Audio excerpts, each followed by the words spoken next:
Pa-like, share and subscribe naman po mga master. Kabanata 12:21. Pagbati, Guro, 1,000 nakabalabal na lalaki at babae ang nag-chorus, niyuyuyugyug ang bawat bato at ginugulo ang bawat dahon ng damo sa kanilang paligid. Pakiusap, ibigay mo ang iyong mga utos, Guro. Papatayin namin ang sinumang maglalakas loob na sumuko sa iyo. Sabi ng lalaking pumatay sa Harbinger of Death habang humahakbang. Alam na nila ang pinagdaanan ni Levi nitong mga nakaraang buwan, ngunit sila ay walang magawang gaya niya. Kung wala ang utos ni Levi, wala silang magagawa kundi manatili sa anino. Ang iyong mga utos, Guro, naghiyawan ang mga tao. Ang mga taong may balabal na ito ay walang iba kundi ang mga lihim na hukbo ni Levi, lalagyan ng nobela. Wala silang anumang koneksyon kay Herodia, dahil nakatago na sila sa ibang bansa mula nang itatag ni Levi ang organisasyon, na kilala bilang The Calamity. Ang layunin ng kanilang pag-iral ay magbigay ng tulong sa panahon ng krisis at protektahan si Herodia mula noon pa man. Kaya, ginugulo nila ang karamihan sa kanilang oras sa pagtatago, na lumilitaw lamang mula sa mga anino kapag naganap ang isang emergency. Sa kanina, ang The Calamity ay kabilang sa Herodian state at hindi Levi, ngunit walang nakakaalam tungkol sa koneksyon na iyon. Tanging si Levi at isang partikular na tao ang nakakaalam ng katotohanan tungkol sa The Calamity, at maging isang tulad ng Asher Dragon ay ignorante tungkol sa pagkakaroon nito. Bawat miyembro ng The Calamity ay may isang bagay na karaniwan, at iyon ay ang kanilang kawalan ng pagkakakilanlan. Habang ang impormasyon tungkol kay Levi ay nanatiling lihim, ang mga miyembro ng The Calamity ay hindi umiiral sa anumang uri ng mga record ng Herodian. Sa madaling salita, ito ay halos hindi sila umiral, sa simula. Sa katunayan, mananatili sana iyon kung hindi dahil kay Levi. Ang mobilizing The Calamity ay magiging isang napakalaking gawain, dahil nangyari ito ng dalawang susi. Si Levi ay isa, habang ang isa pang tao ay nakahawak sa isa pang susi. Pareho silang dapat magbigay ng berdeng ilaw bago mamobilize ang The Calamity. Gayunpaman, dahil nawawala ang aksyon ni Levi at ang ibang tao ay hindi napigilan, ang mga miyembro ng The Calamity ay walang pagpipilian kundi manatiling nakatago. Ang tanging ibang paraan para pakilyusan sila ay ang personal na hanapin sila ni Levi, ngunit alam ng lahat na halos imposibleng makamit iyon. Hindi sana may padala ni Hades si Levi sa Northgale ng mag-isa, at malapit nang mawalan ng pag-asa si Levi nang maabutan sila ng Harbinger of Death. Ipinakita ni doon ang mga magigiting na kaluluwa mula kay Herodia at nag-alay ng kanilang buhay para lang bumili ng oras para kay Hades at Levi. Hindi ko hahayaang mamatay ang sino man sa inyo nang walang kabuluhan. Ungol ni Levi. Kailangan kong hanapin si Mr. Finch at paghiwa-hiwain sila gamit ang sarili kong dalawang kamay. Biglang humakbang ang dalawa pang lalaki at isang babae at lumuhad sa harap ni Levi. East Skylord, West Skylord, at South Skylord of the Calamity sa iyong serbisyo, Master. Chorus nila. Ang lalaking nagbundol sa Harbinger of Death sa isang tumpok ng gulo kanina ay ang North Skylord. Ang guro ang apat na Panginoon ay ang pinakamataas na sinumang singil sa The Calamity, habang ang iba pang miyembro ay nahati sa mga paksayon na pinamumunuan ng apat na Panginoon. Ang East Skylord ang namamahala sa pagpapalawak ng kanilang impluwensya, at mula noon ay kinuha na ng The Calamity ang ilang organisasyon.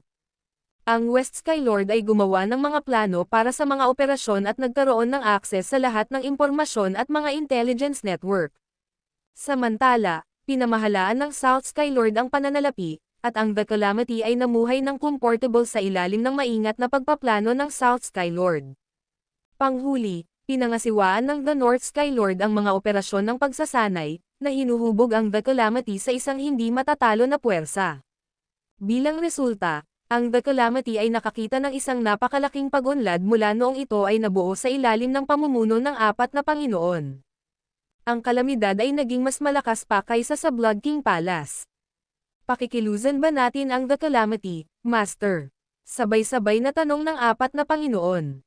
Oo, desididong sagot ni Levi na may blankong ekspresyon sa mukha. Ang video na ito ay edited by Herban TV. Kabanata 12:22. Kapag na-mobilize ang The Calamity, lalabas sila sa pinagtataguan, na magpapabago ng husto sa mundo. Maliban kung mahirap ang sitwasyon, hindi sila pinakilos ni Levi. Gayunpaman, ngayon na ang oras upang ipatawag sila sa liwanag. Nagliwanag ang bawat miyembro ng The Calamity sa utos ni Levi. Sa wakas ay makakalabas na tayo mula sa mga anino at makita ang liwanag ng araw. Opisyal ng pinakilos ang kalamidad, guro. Hinihintay namin ang mga order mo. Ang apat na Panginoon ay sumigaw ng malakas. Sige, I'll follow up with you soon, sabi ni Levi sabay tango. Guro, narinig ko na ang Blood King Palace ay nilason ka ng produkto ng isa sa kanilang mga proyektong matagal ng isang dekada, totoo ba iyon? Pansamantalang tanong ng West Skylord. Bilang nag-iisang babaeng Panginoon, siya ang pinakamahalaga sa detalye, at iyon ang dahilan kung bakit siya namamahala sa kanilang mga intelligence network, lalagyan ng nobela. Oo, pero wala na, sabi ni Levi. Ano? Ang West Skylord exclaimed, nagulat. Mula sa intel na kanyang nakalap, alam niya na ang mga lason na ginawa ng Blood King Palace ay tiyak na kapahamakan para sa kanilang mga biktima na minsang iniksyon sa kanilang mga katawan. Kahit na ang pinakamalakas na tagapaglinis ay hindi makapagligtas sa kanila. Napabuntong hininga si Levi. Ako ay sinuwerte at nakatakbo sa pagtitipon ng Octomedic. Ang isa sa kanila, sa partikular, ay bihasa sa paggamit ng mga lason upang linisin ang katawan ng isang biktima ng lason, at sa gayon ay nailigtas ako mula sa tiyak na kapahamakan. Sa oras na iyon, si Levi ay gumugol ng isang buong gabi sa pagtalakay sa mga bagay na iyon sa Octomedic, at tumagal ng ilang sandali bago napagtanto ni Benny Quinten na gumaling si Levi sa lason. Gayunpaman, sa kabila ng lahat ng pagsisikap ng doktor, hindi na makagalaw si Levi sa kanyang sariling kagustuhan. Sinira ng lason ang lahat ng kanyang mga ugat, at ang mga paghihirap na kanyang pinagdaanan ay hindi nakabuti. Siya ay maswerteng nabubuhay pa, dahil ang pagiging makaligtas sa sarili ay ang pinakamahusay na posibleng senaryo, kahit na hindi siya makagalaw. Ang mga doktor ng Erudian ay ang pinakamahusay. Alam kong tama akong magtiwala sa gawain ng ating mga ninuno. Masayang nag-uusap ang mga tao habang pinag-aaralan ng North Skylord si Levi mula ulo hanggang paa. Umiling siya sabay buntong hininga. Mukhang mananatili itong ganito magpakailanman. Ang North Skylord ang pinakamahusay na manlalaban sa The Calamity, at ang pagpatay sa isang tao tulad ng Harbinger of Death ay parang isang paglalakad sa mga lansangan para sa kanya. Kung sinabi niyang hindi naganap na gagaling si Levi, ang ibig niyang sabihin ay tuluyang mapalayan si Levi sa natitirang bahagi ng kanyang buhay. Ha! Gulat na sigaw ng lahat. Ang aming Panginoon, habang buhay ba siyang nakarete sa kama? Gayunpaman, ngumiti lang si Levi. East, pumunta ka at alagaan mo ito para sa akin. West, kailangan kong malaman mo ang tungkol sa. Pagkatapos ibigay ni Levi ang kanyang mga utos sa Panginoon, siya ay nagpatuloy sa tumira. Ang maliit na bahay sa labas ng Northgale ay medyo desyerto, at maaari siyang mabuhay sa ilalim ng radar ng ilang sandali kung mananatili siya doon. Kinuha ni Levi ang kanyang telepono, tinawagan ni Levi si Zoe, na halos masira nang marinig ang kanyang boses. Ayos lang ako, Levi. I will personally escort you back once I settle down. Sabi niya. Napangiti si Levi para itago ang nararamdamang pag-aatubili.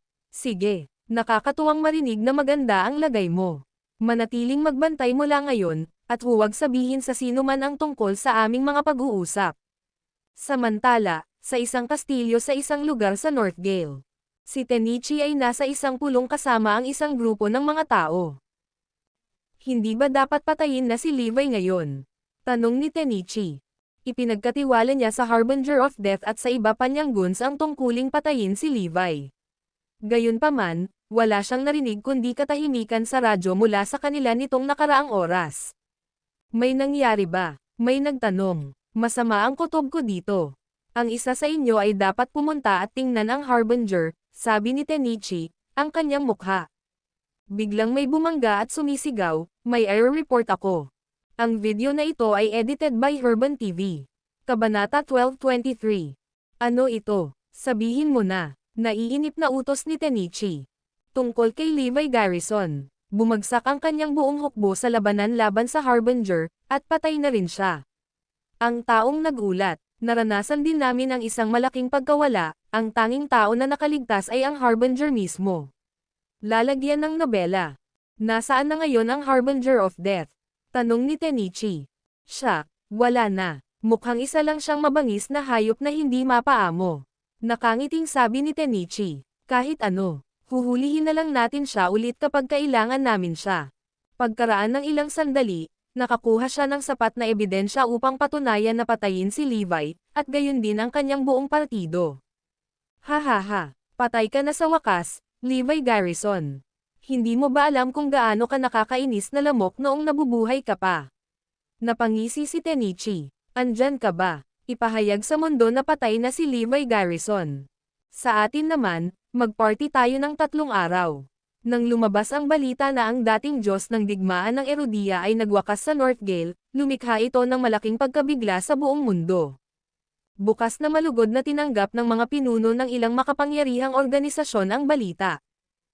Wala na ang nang-aapi sa kanila, at malaya silang gawin ang anumang naisin nila. Lumipas ang mga araw na nabubuhay sila sa patuloy na takot at pagkabalisa. Ang lahat ng iba kay Erudia ay nasa state of shock din. Nang unang lumitaw ang mga alingawngaw ng kanyang pagkakilala, ang ilang mga tao ay nagsimulang murahin at maliitin siya, habang ang iba ay sinubukan nilang makakaya upang protektahan ang kanyang reputasyon. Hindi ito maaaring totoo. Ang Diyos ng digmaan ay hindi mamamatay. Hindi mo ba masasabi na may taong nasa likod ng lahat ng ito? Habang nagdarasal sila para sa kanyang ligtas na pagbabalik, nagsimula ring lumabas ang mga masasamang komento. Natutuwa akong patay na siya. Iyan ang nararapat sa isang taksil. Hindi na ako makapaghintay na ipagdiwang ang kanyang kamatayan. Ang mayayamang pamilya ng Southampton at Auckland City ay natuwa nang marinig ang balita, dahil sa wakas ay makakalaya na sila mula sa nakalulungkot na mahigpit na pagkakahawak ni Levi. Sa partikular, natuwa ang pamilya Garrison nang marinig nila ang balita. Habang patuloy ang tawanan, buong pagmamalaki ni Tyrone na tumingin sa mga miyembro ng kanyang pamilya at sinabing, "Tama ako. Patay na patay siya sa akin nung iniwan niya si Erudia. Wala siyang kapares sa akin." Ngumisi si Olivia. "Nakita mo ba yon, Damien? Patay na si Levi. Pinaghiganti ka namin." Sa mga Garcia, nagtatalon-talon ang mga tao sa tuwa. "Tingnan mo kung paano nagbago ang mga pagbabago, Levi Garrison. Pinunit mo ang aking mga paa sa aking katawan at nawala ang iyong buhay dahil dito." Hahaha, natawa si Conrad. Samantala, sa isang base camp, patay na si Levi Garrison. Iniulat ni Zor. Tumango lang si Windsor at sinabing, "Whatever. Isa lang siyang kabiguan." Nang marinig ni Zoe at Emma ang tungkol sa kamatayan ni Levi, nagulat din sila. Naramdaman ni Zoe ang pamumula ng malamig na pawis sa kanyang noo habang umalangaw-ngaw sa kanyang ulo ang mga sinabi ni Levi. "Hindi ko dapat sabihin kahit kaninong ang tungkol sa usapan natin. Nay, oras na nating simulan ang pagkilos," sabi niya kay Emma. "Oo. Natutuwa akong sinabi niya sa amin ang tungkol sa plano kanina, kung hindi, itinapon ko ang sarili ko sa gusaling ito." Sabi ni Emma na nakahinga ng maluwag. Ngumisi si Zoe. "Sigurado akong may mga dahilan para dito. Babalik siya sa lalong madaling panahon, at hihintayin natin siya sa Erudia." Matagal na siyang nababalisa, ngunit nang sa wakas ay dumating ang balita tungkol sa kanyang pagkamatay, sa paanuman ay natagpuan niya ang kanyang sarili na mas kalmado kaysa dati. Si Levi ay isang maingat na tao, tiyak na mayroon siyang mga dahilan para gawin ito. "Akala ng lahat ay patay na ang asawa ko, kaya lang kami ang nakakaalam na buhay pa siya. Kailangan nating ilihim iyon," deklara ni Zoe. Sa kanyang pagbabalik, sasakupan niya ang mundo at magdadala ng kapayapaan sa lahat ng muli. Sa sandaling iyon, sina Zoe at Emma ay nagpalitan ng kumpiyansa na tingin. Ang sarap sa pakiramdam na may pag-asa. Ang video na ito ay edited by Herban TV. Kabanata 1224. Ang walang nakakaalam ay ang East Sky Lord of the Calamity ang siyang nag-imbento ng balita tungkol sa hindi napapanahong kamatayan ni Levi. Tinakpan ito ng East Sky Lord ng lubusan na kahit isang tulad ni Watanabe Tenichi ay nakaligtaan ito. Noong gabing iyon, tahimik na sinimulan ng North at South Sky Lord ang kanilang operasyon. Ang 12 ng mga korporasyon na nakuha ng South Sky Lord sa nakaraan, pati na rin ang napakalaking imperyo ng negosyo na kanyang itinayo, ay lumitaw mula sa mga anino. Sa ilalim ng kanyang pamamahala, ang mga organisasyon ay nagbuhos ng milyon-milyon sa bank account ng The Calamity. Para naman sa North Skylord, nag-iisa niyang winasak ang 12 puwersa sa ilalim ng lupa at pinamunuan ang kabuuan ng The Dark World gamit ang isang kamay na bakal. Hindi lamang iyon, hindi mabilang na mga pamilya, conglomerates, at organisasyon ang nangako ng kanilang katapatan sa The Calamity, na nagbibigay sa kanila ng lahat ng mga kinakailangan upang makalabas mula sa mga anino at simulan ang kanilang mga operasyon bilang kapangyarihang organisasyon sa mundo. Sa katunayan, ilang beses silang mas malakas kaysa sa Blood King Palace sa kanilang tuktok. Ang kalamidad ay gumugol ng mga taon sa pagbuo ng kanilang kapangyarihan sa likod ng mga eksena, at ang pagsisikap na kanilang ginawa ay hindi nasusukat. Gumugulong pa rin ang mundo sa pagkabigla mula sa balita ng kamatayan ni Levi nang biglang lumitaw ang balita ng The Calamity nang wala saan. Sa isang iglap na nabaling ang atensyon ng lahat sa The Calamity. Hindi ito nagkataon. Lihim nilang itinataas ang kanilang kapangyarihan mula pa noong nakalipas na mga taon.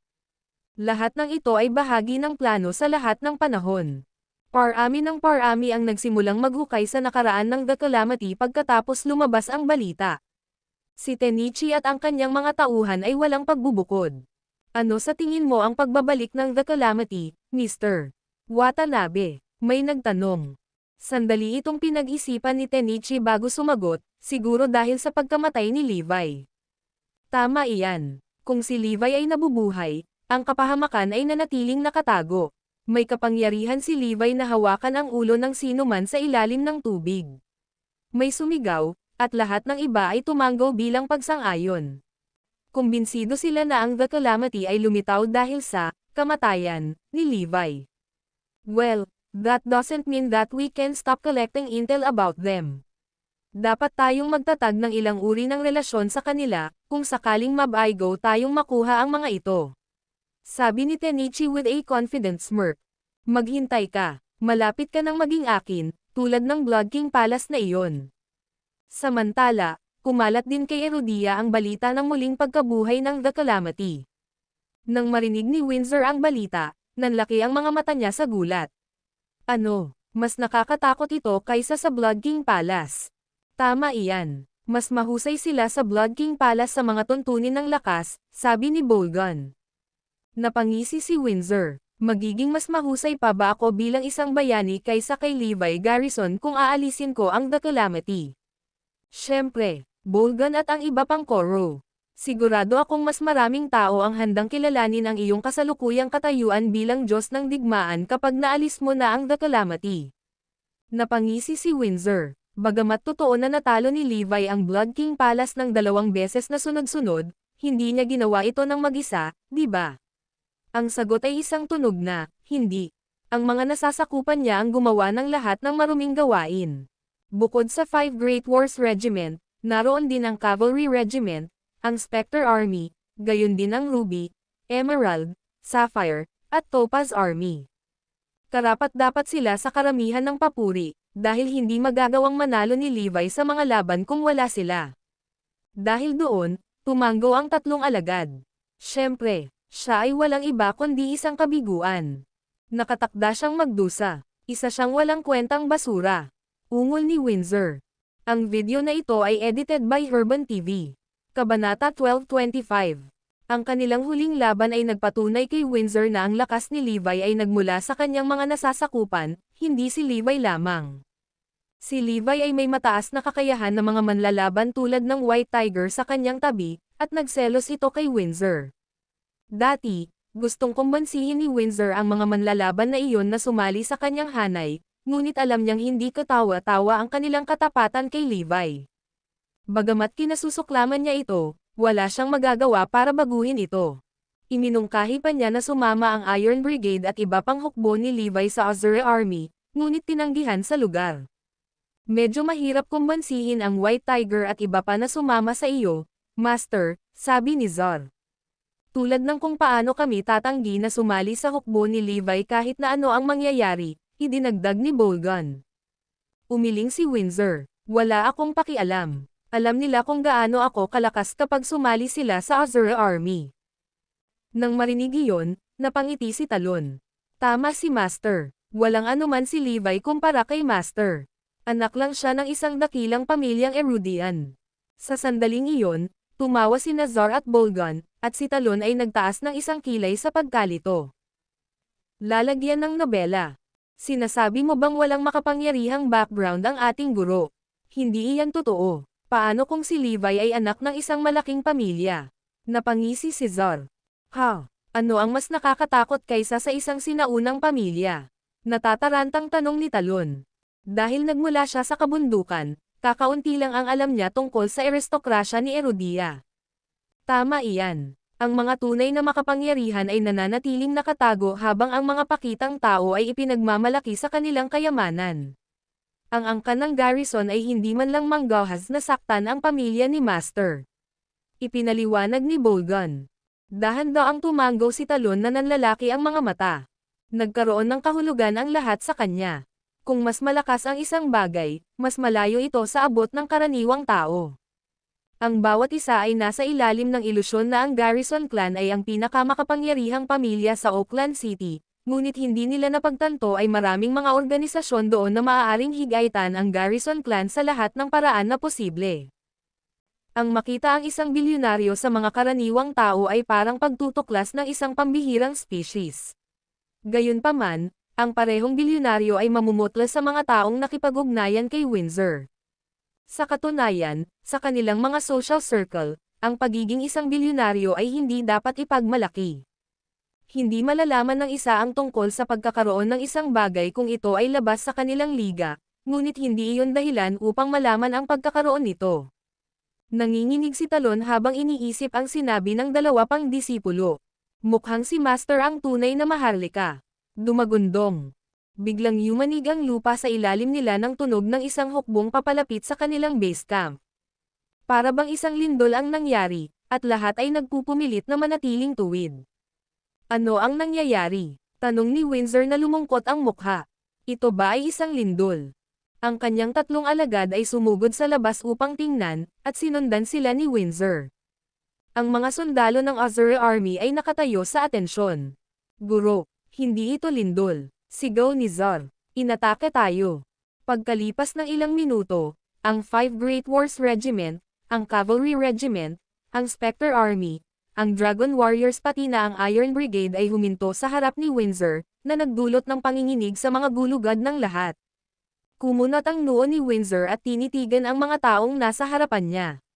Ano ang sinusubukan mong gawin, Asher Dragon? Ang video na ito ay edited by Herban TV. Kabanata 12:26. How dare you act so rashly before me? Nasisiraan ka na ba ng loob? Pinag-cross ni Windsor ang kanyang mga kamay sa kanyang likuran at tinitigan si Asher Dragon at ang iba pa. Ibinalik ni White Tiger ang kanyang sulyap at sinabing, Windsor Campbell, narito kami para sa isang bagay lamang. Gusto naming itama ang pangalan ng amo ko. Talaga, hindi pinagtaksilan ng amo natin si Erudia. Linisin ang kanyang pangalan. Sabay-sabay na sigaw ng mga tao. Ito ay mga piraso ng ebidensya upang mapatunayan ang kanyang kawalang kasalanan. Inabot ni Phoenix kay Windsor ang isang kopya ng audio at visual recording. Ito ay isang video recording ng labanan laban sa Blood King Palace, isang matibay na patunay na si Levi Garrison ay inosente, lalagyan ng nobela. Nasa Oakland City sila, inutusan ni Levi si Asher Dragon na maghintay para sa karagdagang mga tagubilin. Kaya naman, parehong matiyag ang naghihintay ang Asher Dragon at White Tiger sa utos ni Levi. Gayunpaman, sa halip ay natanggap nila ang nakakagulat na balita ng kanyang pagkamatay. Kaya, hindi na sila mananatiling kalmado. Kanina, noong nabubuhay pa si Levi, wala silang magagawa para sa kanya. Sa kasamaang palad, wala na siya bago pa siya mapagsilbihan ng buong puso. Kaya naman, ang pinakamaliit na magagawa nila ngayon ay tumulong na ituwid ang kanilang pangalan. Bumaba ang ekspresyon ni Windsor matapos niyang mapanood ang video recording. Parang na-frame si Levi Garrison. Hindi ko alam ito sa simula. Sagot ni Windsor. Nagtataka siya sa sarili. Paano naging sanhi ng napakalaking banta ang isang pile na tulad ni Levi na maging ang kanyang mga kaaway ay natakot. Natatakot akong hindi mo maintindihan, Azure. Sa mata ng mga dayuhang kalaban, mas malaking panganib ang nagdudulot ng amo ko kaysa sa iyo. Isa siyang malaking banta basta kung may natitira siyang hininga. Ngumisi si White Tiger. Lumamlam ang ekspresyon ni Windsor sa kanyang sinabi. Bakit kinukumpara ako ng lahat kay Levi kahit natalo ko siya? Bakit? Imposible bang maaprubahan ang malakas? Paanong ang mga tao ay pumikit sa akin? Tunay na mas mahusay ako kaysa kay Levi, at napatunayan ito sa libu-libong tao bilang mga saksi. Bukod dito, inamin ni Levi Garrison ang kanyang pagkawala. Hindi ko gets, bakit iniisip pa rin ng lahat na mas malakas siya kaysa sa akin? Sa ilang kadahilanan, natalo niya si Levi, ngunit nabigo siyang makuha ang puso ng mga tao. Kaya naman, lalo na siyang nabahala nang maakit niya si Levi sa isang bitay at pinatay siya. Nais niyang buhay na lang si Levi. Sa ganoong paraan, maaari siyang magkaroon ng rematch upang mapatunayan ang kanyang tagumpay ay hindi isang pagkakataon at talagang mas malakas siya. Sa kasamaang palad, imposible na ngayon. Wala nang pagkakataon ngayon na patay na siya. Samantala, kailangan kong sirain ang The Calamity para masakop ang puso ng mga tao. Azure, umaasa kami na maibabalik mo ang pagkakakilanlan ng Diyos ng digmaan at bawiin ang lahat ng mga naunang parusa. Biglang lumuhad sa lupa si Asher Dragon, White Tiger, at iba pa. Nabawi si Windsor sa kanilang mga aksyon. Kilalang-kilala niya ang grupo ng mga masungit na lalaki, at hindi sila basta-basta luluhod para sa sinuman o anumang bagay. Batay sa kanyang kaalaman, luluhod lamang sila para sa langit, sa lupa, at kay Erudia wala nang iba. Gayunpaman, sa kanyang pagtataka, lumuhad sila sa harapan niya sa mismong araw na ito. Nang makita iyon, maliwanag na si Levi ay isang taong napakalapit sa kanilang mga puso. Kahit nagseselos kay Levi, tama pa rin ang ginawa ni Windsor. Sige, babawiin ko lahat ng parusa laban kay Levi at kakoronahan siya bilang isang martir. Pagkaraan ng ilang sandali, inihayag ni Windsor. Salamat, Azure, sigaw ng Iron Brigade. Pagkatapos ay humakbang si Asher Dragon at sinabing, Azure, plano kong mag-organisa ng libing para sa aking amo kapag naibalik na ang kanyang bangkay. Sige, sige. Tumalikod at umalis si Windsor pagkatapos noon. Pagkatapos ng 2 linggong paghahanap, sa wakas ay naihatid ni Asher Dragon ang katawan ni Levi pabalik sa Erudia. Ipinaalam na rin niya kina Zoe at Emma ang tungkol sa kanyang pagpanaw. Gayunpaman, hindi niya hinikayat na pumunta. Sa isang malamig na araw sa North, isang simple ngunit engranding libing ang isinagawa. Ang Iron Brigade ay nag-escort sa Diyos ng Digmaan, sa kanyang huling paglalakbay sa mundo na may pinakamataas na karangalan. Kasabay nito, ang ilang mga figure ay nakatingin pababa mula sa tuktok ng bundok. Ang video na ito ay edited by Herban TV. Kabanata 1227. Guro, ano ang pakiramdam na masaksihan ang sarili mong libing? Nakangiting tanong ni North Sky King. Ang katabi niya ay walang iba kundi si Levi Garrison. Sa katunayan, nakatayo si Levi. Siya ay tumingin relaxed, ang kanyang mga kamay sa kanyang likod. Nasa malusog na kalagayan siya dahil ganap na gumaling ang kanyang katawan. Ito ay magiging sanhi ng maraming pangakong alam ito ng iba. Iyon ay dahil ang lason mula sa Blood King Palace na mayroon siya sa kanyang katawan ay pinagaling ng Octomedic. Nakapagtataka, ganap na gumaling ang kanyang katawan sa kabila ng lason. Bukod sa mga tagalabas, maging ang Four Lords of the Calamity ay nagulat nang makita si Levi na naglalakad pagkatapos ng isang buwang paggaling. Hindi ito kapanipaniwala, ito ay isang himala, maaari lamang itong maging isang himala. Paano ako naka-recover ng ganoon kabilis? Ipinaalala nito sa kanya ang pangyayari noong siya ay nakulong sa kulungan ng buong taon na ang nakararaan. Binugbog siya ng husto hanggang sa napilayan siya at hindi na makagalaw. Dahil sa kanyang kondisyon, alam niyang wala siyang pagkakataong mapili ng Special Task Force. Gayunpaman, nagkaroon siya ng pagkakataon sa panahon ng kanyang pagkakakulong na nagbigay sa kanya ng pagkakataong mabuhay ngayon. At, syempre, ito ang kanyang nakikitang sikreto sa lahat ng oras. Ito ang susi sa kanyang paggaling sa pagkakataong ito. Nang tuluyang nawasak ang kanyang katawan, kailangan niya ng panahon para makabawi. Gayunpaman, ang sitwasyon ay malapit na sa nakaraan, kaya wala siyang oras upang magpagaling. Sinulyapan ni Levi ang libing sa ibaba at malinaw na sinabi, marahil ang pagkamatay ay maaari ding isang paraan ng kaginhawahan. Gayunpaman, hindi ako maaaring mamatay. Kailangan kong manatiling buhay. Erodia, Nanay, Evie Zoe, at lahat ng mga kaibigan ko ay hindi ako hahayaang mamatay. At saka, nanumpa akong ipaghiganti ang mga namatay kong kapatid habang ako ay nabubuhay, hindi sila mamamatay ng walang kabuluhan. Sumang-ayon ang apat na Panginoon, kung mahulog ka, guro, magugulo ang mundo. Tumugon ang West Sky Lord, guro, mayroon akong ilang balita tungkol sa insidente na gusto mong imbestigahan ko. Naniniwala ako na magkakaroon ng mga resulta sa lalong madaling panahon.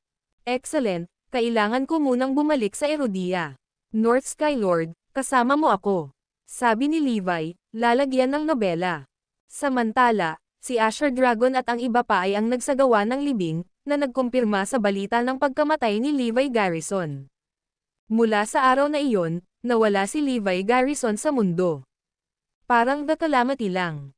Para silang mga multo, lahat ng impormasyon tungkol sa kanila ay napupunas na para bang hindi sila umiral sa mundo. Sa araw na ito, ang 18 Nation Alliance ay nagkakaroon ng isang engranding pagdiriwang. Pagkatapos ng lahat, ang nakikita nilang banta ay patay. Ngumiti si Tenichi, maaari tayong magsisimulang kumilos anumang oras ngayon. Noong nabubuhay pa si Levi, naging hadlang siya sa plano ng lahat. Kaya naman, gusto ng lahat na alisin siya.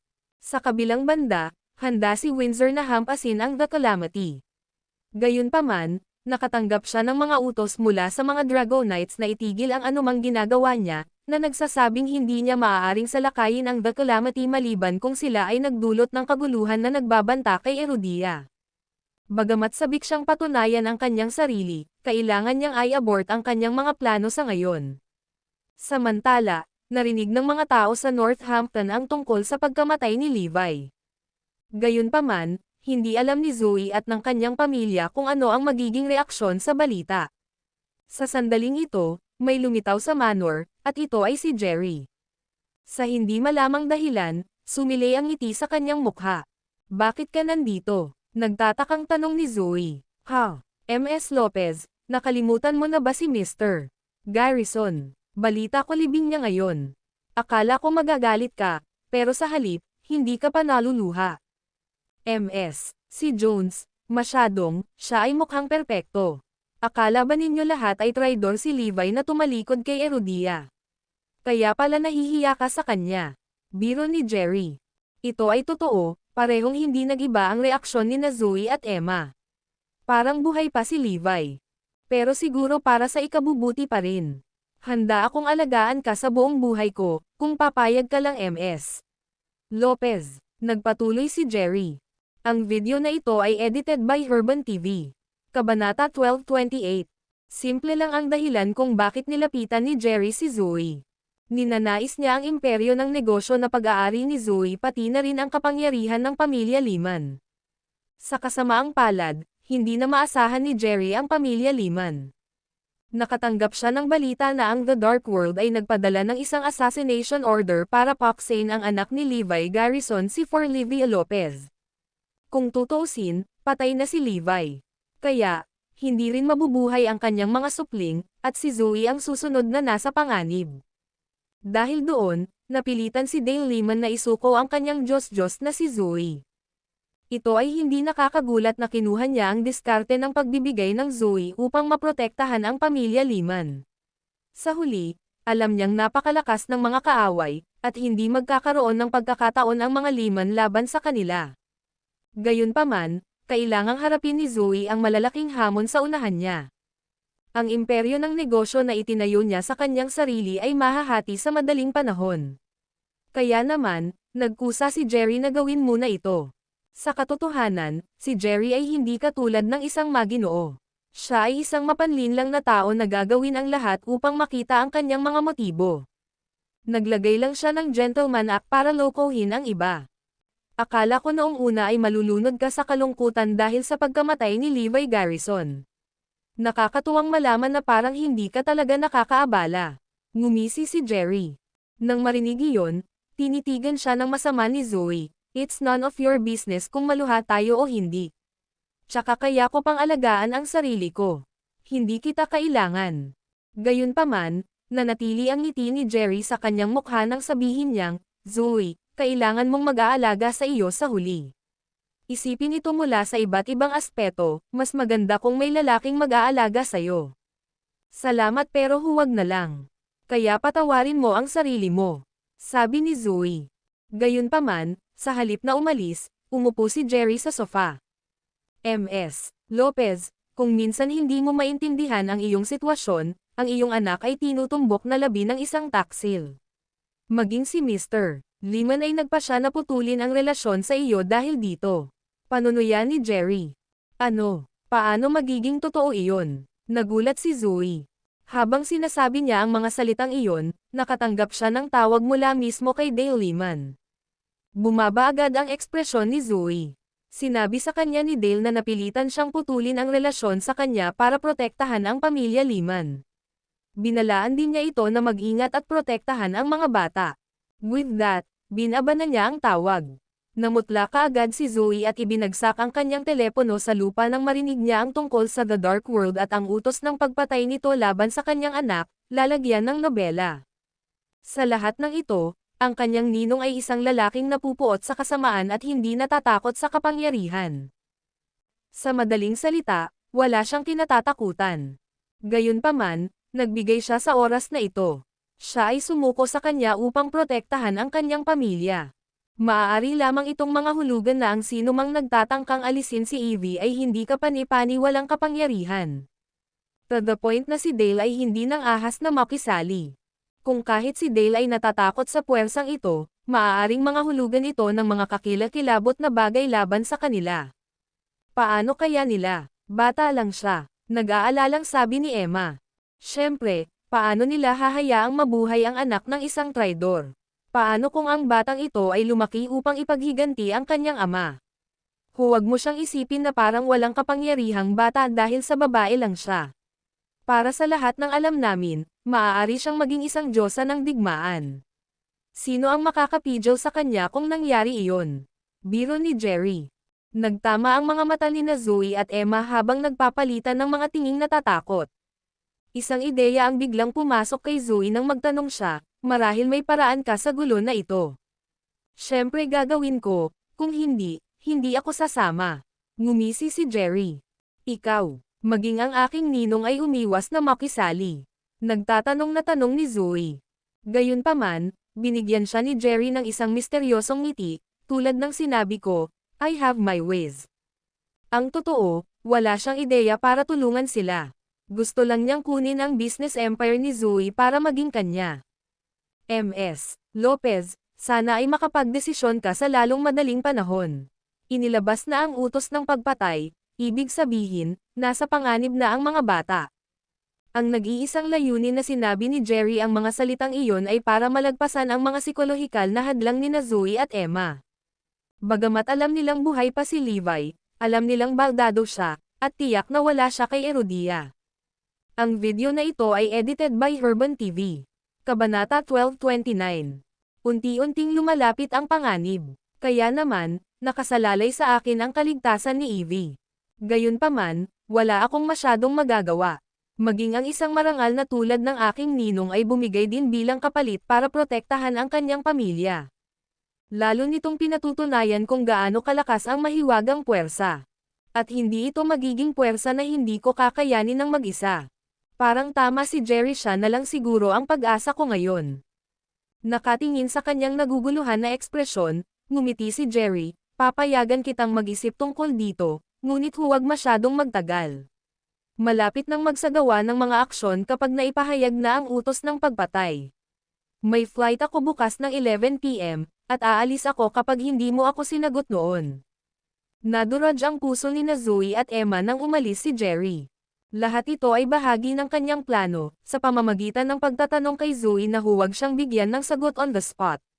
Sa halip, binigyan niya siya ng limitasyon sa oras upang itaas ang kanyang alok, na higit na magpapatalo sa kanyang psikolohikal na hadlang.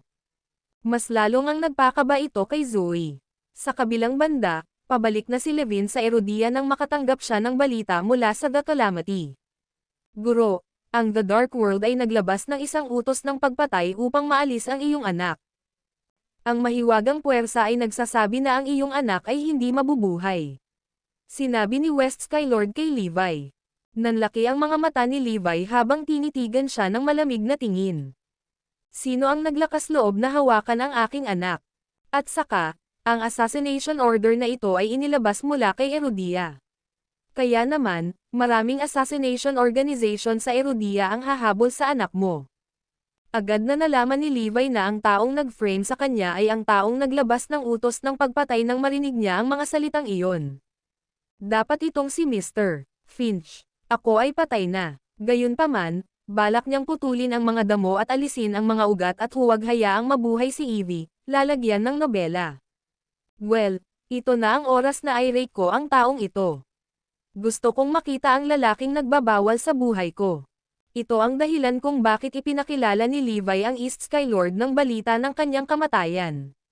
Binalak ni Levi na imbestigahan ang pangyayari ng palihim. Determinado siyang hulihin si Mr. Finch at ang kanyang mga alipors minsan at para sa lahat. Kasabay nito, ang Northampton ay tila mapayapa, ngunit ang isang madilim na puwersa ay lumulubog habang ang hindi mabilang na mga organisasyon ng pagpatay ay nakatutok sa lungsod. Ang mapang-ipang kapaligiran ay napakatindi na ito ay nakakasawa. Ramdam ni Zoe ang takot na papalapit sa manor. Bagamat nag-hire siya ng maraming bodyguard para pagandahin ang proteksyon, hindi mapayapa ang kanyang puso. Pagkaalis ni Jerry, nakatanggap din si Zoe ng balita mula kay Tiffany at sa iba pa. Binalaan nila siya na manatiling alerto habang ang mga tao mula sa mga organisasyon ng pagpatay ay lalapit kay Evie. Habang tumatagal ay mas nag-aalala si Zoe. Wala na akong ibang pakialam maliban kay Evie. Dapat ko siyang protektahan kahit na ang buhay ko ay kabayaran. Halos 11 PM na ng tanghali. Kahit na wala siyang tiwala kay Jerry, handa siyang makipagsapalaran para sa kapakanan ni Evie. Kaya naman, nakipag-ugnayan siya kay Jerry. Gagawin ko ang lahat ng sasabihin mo basta't masiguro mo ang kaligtasan ni Evie. Nakompromiso na rin si Zoe sa wakas. Maya-maya pa, dumating si Jerry at may parehong ngiti na nakaplaster sa kanyang mukha, bagamat nandito na ang mga assassin, kakaunti lang ang top-notch assassins tulad ng Bloodleaf, The Dark Lord, at Slayer. Kaya kung alagaan sila, ngunit para sa pangalawang batch ng mga assassin. Matapos marinig ang salita ni Jerry, naniwala si Zoe sa kanya. Sa tingin ko, alam niya talaga ang lahat tungkol sa assassin organization. Kung tutuusin, nagsalita siya sa napaka-convincing na tono. Kung sa bagay, si Jerry ang nag-ayos ng ilang grupo ng mga assassin para habulin si Evie. Kapag dumating na ang panahon, magpapanggap siyang bayani para alagaan ang mga bagay-bagay gaya ng kanyang pinlano. Mas lalong lalalim ang tiwala nila kapag nasaksihan ito ni Zoe sa harap ng kanyang mga mata. At the same time, walang choice sina Zoe at Emma kundi sundin ang plano ni Jerry dahil sa desperasyon. At kasama na doon ang pagbibigay ng authoritative rights sa kumpanya ni Zoe. Nang magkaroon siya ng kapangyarihan sa kumpanya, agad niyang inilipat ang mga karapatan sa kanyang sarili. Dahil doon, kinuha ni Jerry ang buong Morris Group sa loob ng ilang oras at nawala sa isang iglap. Nang marinig ni Zoe ang balita, para siyang tinamaan ng kidlat kaya nawalan siya ng masabi. Hindi ako makapaniwala na na-scam ako. Ang video na ito ay edited by Urban TV. Kabanata 12:30. Alam ni Jerry na kapwa sina Zoe at Emma ay sabik na ligtas si Evie. Kaya naman, ginamit niya iyon at gumawa ng magandang palabas para kumbansihin silang sumunod sa kanyang plano. Isa pa, siya ang huling pag-asa nila. Kaya naman, walang choice si Zoe kundi paniwalaan siya.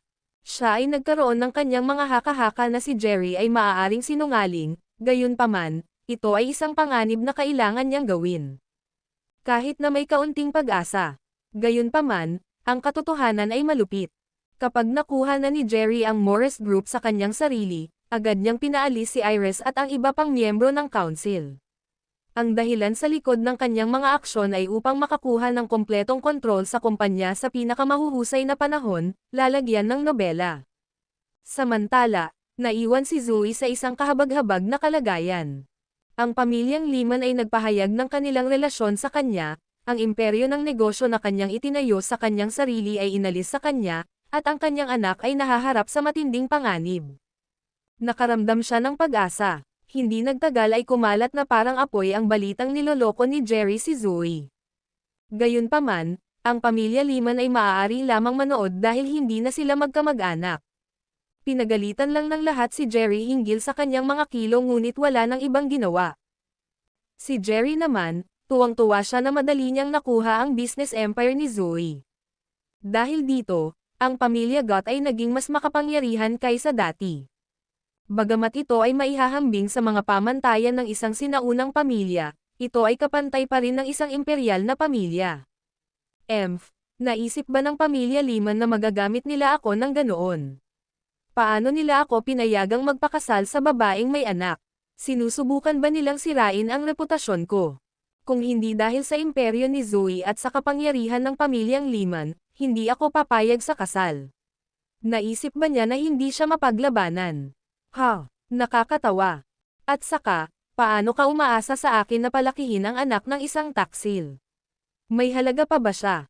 Isa lang siyang illegitimate child na dapat ay namatay kasama ng kanyang ama sa halip na manatiling buhay sa mundong ito. Anyway, narinig ko na ang balita tungkol sa mga assassination organization na humahabol sa bata. Kaya sa palagay ko matatanggap natin ang balita sa lalong madaling panahon. Ginawa ni Jerry ang mga sumusunod na serye ng mga pangungusap sa sandaling makuha niya ang lahat ng gusto niya. Samantala, nabigla si Zoe nang makita si Jerry sa TV. Napakawalandiya, kasuklam-suklam na hayop. Habang pinag-iisipan ito ni Zoe, mas lalo siyang nagngangalit habang ibinaon ang kanyang mga kuko sa kanyang mga palad. Siya ay nasa isang mahirap na sitwasyon, ngunit siya ay niloko siya sa sandaling ito at gumawa ng gayong masasamang salita. Isang gentleman. Mas malala pa siya sa kontrabida. Maghintay ka. Kapag bumalik si Levi, babawiin ko lahat ng nawala sa akin. Markahan ang aking mga salita. Ang mga bagay ay mawawala sa kamay ngayon, sa hitsura nito. Natatakot ako na hindi mapangalagaan ng ating mga tao si Evie, na mamaos na wika ni Emma. Kahit na nagpadala ng pamilya Jones ng alas tulad ni Shadow para protektahan sila, alam ng lahat na hindi ito sapat. Tila alam ng maliit na si Evie ang nangyayari habang namumutla ang mukha sa katahimikan. Judging from her stubborn temper, naalala nito si Zoe kay Levi.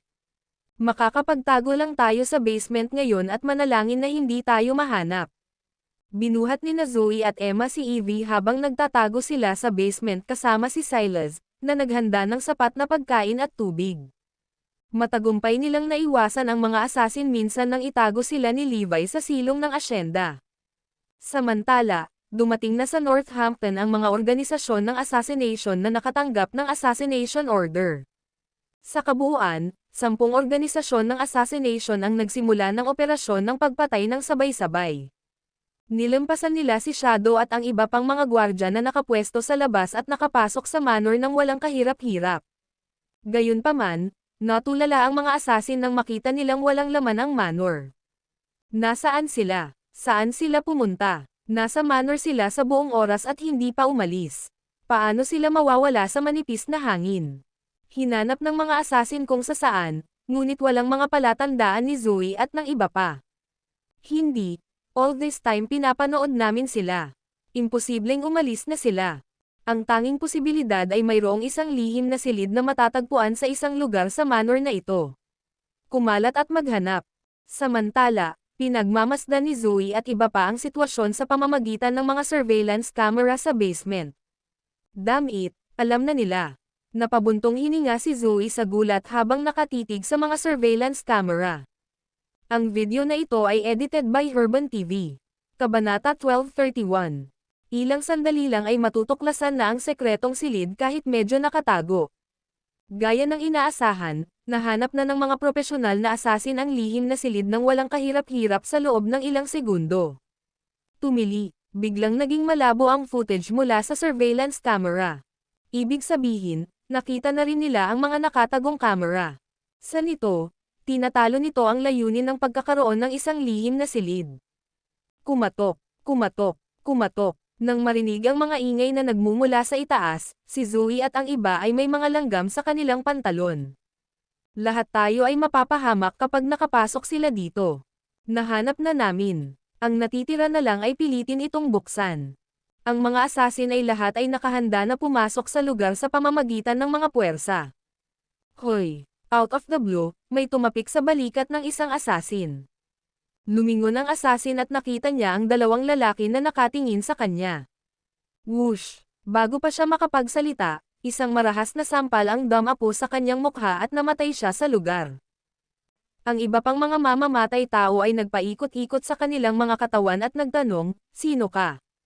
Levi Garrison. Ano? Levi Garrison. Ikaw, buhay ka pa. Ito ay imposible. Patay ka na daw. Natigilan ang mga assassin. Hilaga, mahinang tawag ni Levi. Oo, kinilala ng North Sky Lord. Patayin sila. Utos ni Levi. Pinatay ng North Sky Lord ang lahat sa loob ng ilang sandali. Masyado siyang nakakatakot, isang liga lang na higit sa kanilang lahat. Pagkatapos nilang maglinis ay umalis na sila. Samantala, matagal nang naghihintay si Zoe sa lihim na silid, ngunit walang dumating. Sa huli, pinadala si Silas upang tingnan ang sitwasyon sa labas ng silid. Wala na ang mga assassin at parang normal lang ang lahat. Ano? Anong nangyayari dito? Natarante sila sa eksenang nasa harapan nila. Si Levi kaya ang gumawa nito. Sabay-sabay siyang hinala ng lahat. Pero, di ba nasa abroad siya ngayon? Not to mention isa na siyang baldado ngayon. Paano kaya siya narito para iligtas tayo? Kaya, kung hindi siya, sino kaya ito? Sa kanilang paglabas, iniutos ni Levi, kailangan nating alamin kung sino ang may pakana sa likod ng lahat ng ito. Nais niyang malaman kung sino ang nagbigay ng utos ng pagpatay. Tumanggo si North Sky King bilang tugon. Guro, nakatanggap ako ng balita na niloko ni Jerry mula sa Oakland City ang kumpanya ni Zoe. Ganoon ba? Nagbago ang ekspresyon ni Levi.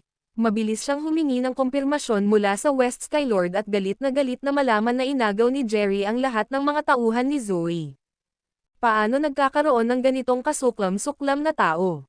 Matapos basahin ang naipublish na mga pahayag ni Jerry tungkol sa bagay na ito, nag-fuse si Levi. Dapat mamatay si Jerry Gott. Dumura siya ng sumilay sa kanyang mga mata ang nakamamatay na kislap. Samantala, nag-organisa si Jerry ng isang engranding piging sa Lafitte Manor sa Oakland City, lalagyan ng nobela. Ang matagumpay na paglalaan ng Morris Group ay nagpapataas ng kanyang katayuan sa pamilya at ginawa silang una sa mga imperial na pamilya. Bilang kinahinatnan, una rin siyang lumabas sa air leaderboard ng Oakland City. Dahil sa tuwa, nag-organisa siya ng isang espesyal na piging upang ipagdiwang ang kanyang ipinagmamalaking tagumpay. Ginoo, Gott, laking gulat namin nang maisip namin na ikakasal ka talaga kay Zoe Lopez. Lumalabas na mayroon kang ilang kamangha-manghang mga trick. Hahaha, hiyawan ng lahat. Isang nasisiyahang pagngisi ang bum-alot sa mukha ni Jerry. Hindi ako tanga para pakasalan ang babae ng pinakadakilang taksil ni Erodia at patuloy ang isang nabubuhay na allopier sa ilalim ng aking pangalan. Gaano kabaliw iyan? Haha, tama na. Hindi sila karapat-dapat na dilaan man lang ang iyong mga bota. Tumanggo ang lahat at tinugon ang kanilang mga kasunduan. May nagtanong, Mr. Gott, may perception ang mga tao na niloko mo si Zoe at inalis ang lahat ng ari-arian niya. Ano ang masasabi mo tungkol dyan? Sasabihin ko na mga toro. Naisip mo na ba ang reputational damage at loss na natamo sa akin dahil sa at sa bastard na iyon? Ang Morris Group ay simpleng bayad. Akin na lang daw ito in the first place. Walang kabuluhang deklara ni Jerry. Sa sandaling iyon, sumigaw ang isang mapang utos na boses, isang kasuklam-suklam na daga na tulad mo ay dapat mamatay. Ang video na ito ay edited by Herban TV. Kabanata 1232. Dumagundong ang boses sa banquet hall at nataranta ang lahat ng naroon. Sino? Sino ito? Napatingin ang lahat sa paligid para hanapin ang kausap. Sino bang may lakas ng loob na tawagin akong kasuklam-suklam? Ngumisi si Jerry. Ngayong mayroon na siyang ganap na kapangyarihan at paghuhukom, tumigil na siya sa pagpapanggap na siya ay magalang. Pagkatapos ng lahat, ang kanyang impluwensya ay lalong tumaas pagkatapos na kunin ang Morris Group. Paano kung malaman ng iba ang tunay kong kulay? Pero sino ang naglakas loob na tawagin akong kasuklam-suklam? May death wish ba siya? Ako ito. Isang malamig na boses ang narinig. Sa sandaling iyon, dalawang figure ang lumitaw mula sa pasukan. Ang isa sa kanila ay hindi pamilyar sa lahat dahil walang nakakita sa kanya noon. Tungkol naman sa iba, ay ikaw, isang multo, lalagyan ng nobela. Isa itong multo. Nang makita ng mga tao ang pamilyar na mukha, napasigaw sila sa gulat. Gayunpaman, hindi nakikita ng mga nakaupo sa harap. Nagtaka sila kung ano ang nangyayari nang makita nila ang iba na tumatakbo sa paligid na walang layunin na sumisigaw ng kanilang mga ulo. Pinangunahan ni Jerry ang ibang mga bisita upang tingnan kung ano ang gulo at laking gulat niya sa kanyang nakita. L. Levi Garrison, paano ito? Maging ikaw. Bakit? Buhay ka pa. Napaatras si Jerry at halos mawalan ng balanse. Marami sa Oakland City ang nakakita kay Levi dati. Dahil dito, nakaramdam sila ng takot na nagsimulang tumaas sa loob nila nang makita siya. Hindi ba dapat patayin si Levi? Bakit buhay pa siya? Not to mention gumaling na ang katawan niya. Paano ito posible? Paanong biglang sumulpat ang isang patay kay Herodia? Kung tutuusin, alam ng lahat na totoo ang balita. Sinadya pa ng Iron Brigade ang paglilibing para sa kanya kung saan ipina-cremate nila ang kanyang bangkay. Higit pa rito, malawak na iniulat na si Levi ay patay na. Sa makatuwid, imposibleng mabuhay siya. Sa sobrang takot ng lahat ay nanginginig ang kanilang mga tuhod. Nagkaroon sila ng gana na tumakbo ngunit hindi nila nakita ang kanilang mga paa habang nakatitig sa di umano'y patay na tao sa harap nila. Dahan-daang lumapit si Levi kay Jerry. Sinong may sabi na patay na ako? Hindi mo ba nakikita okay lang ako? Sampal. Sinampal ni Levi ang mga pisngi ni Jerry. Ako. Napalunok si Jerry at napaluhod, nakatatakot na nakatingin kay Levi. Sa kabila ng pag-aapoy ng kanyang pisngi, ramdam pa rin niya ang init sa mga kamay ni Levi. Buhay talaga si Levi. Ikaw, paano ka pa nabubuhay? Sa kabila ng kanyang pag-aatubili na maniwala, ang katotohanan ng sitwasyon ay nasa harap niya mismo. Parang inaatake sa puso si Jerry. Ano, buhay pa ba si Levi? Nagkagulo ang buong piging. Ito ay nakikita na nakakasira ng lupa na balita hindi lamang sa Herodia kundi pati na rin sa mundo. Ikaw, bakit ka nandito? Bakas sa mukha ni Jerry ang takot. Para sa paggawa ng isang bagay na kasuklam-suklam habang wala ako, natural lang na narito ako para patayin ka. Ang mga mata ni Levi ay puno ng pamatay na layunin. Patayin mo ako. Hindi mo ako mapapatay. Levi, paano kung buhay ka pa? Isa kang taksil kay Herodia at ipinatapon dahil dito. Kapag nalaman ni Windsor na nandito ka, alam mo ba kung ano ang kahihinatnan para sa iyo? Hindi lang ikaw ang mawawalan ng buhay, kundi pati ang iyong pamilya ay mapatapon din kay Herodia. Bagamat nilinis ni Asher Dragon at ng iba pa ang pangalan ni Levi, tanging ang mga nasa loob ng mga grupo ng militar ang nakakaalam nito. Hindi pa rin alam ng mga karaniwang tao ang pagiging inosente ni Levi. Kaya naman, traidor pa rin si Levi sa kanilang paningin at sa kadahilan ng iyon, hindi natakot si Jerry. Levi, bakit hindi kita bigyan ng pagkakataon? Hanggat tahimik mong iwan si Herodia, magpapanggap akong hindi kita nakita. Sa totoo lang, hindi ko na i-report ito kay Windsor. Sinuri ni Jerry si Levi sa isang mapagkunwari na paraan at kumpiyansa na siya sa itaas. Ang video na ito ay edited by Urban TV. Kabanata 1233. Tumawa si Levi. Magandang ideya yan. Bakit hindi mo ipaalam kay Windsor sa sandaling ito? Sabihin sa kanya na bumalik ako kay Herodia bilang pagsuwi sa aking pagkakatapon. Papuntahin mo siya dito at paalisin ako. Nagulat si Jerry sa confident na kilos ni Levi. Hindi ba siya natatakot? Levi, wala akong ideya kung bakit buhay ka pa at kung bakit fully recovered na ang katawan mo. Ngunit kapag nalaman ito ni Windsor, ikaw ay nasa mundo ng kabuluhan.